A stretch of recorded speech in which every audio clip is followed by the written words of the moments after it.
আরেকটু দূরে নিয়ে হাজির হলাম আমি।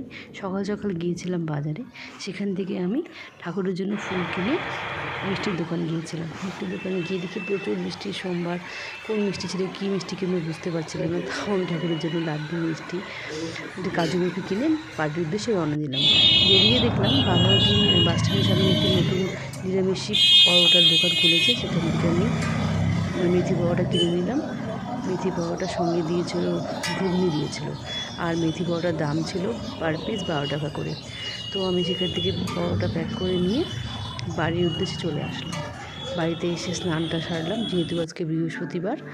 তো বৃহস্পতিবারের পুজো জোগাড় করে আমি পুজোটাও সেরে ফেললাম। পুজো করতে আমার ভীষণই ভালো লাগে, যতক্ষণ সময় কাটে ঠাকুরের সাথে ততক্ষণ আমার ভীষণ ভালো লাগে। তারপর পুজো সেরে ব্রেকফাস্টটা সেরে ফেললাম। ব্রেকফাস্টে ছিল, আপনারা তো দেখলেনই, আমি পরোটা কিনলাম। পরোটার সঙ্গে ঘুগনিটা ভীষণ ভালো ছিল খেতে, সঙ্গে ডিম। টাটা আজকের জন্য, বাই বাই।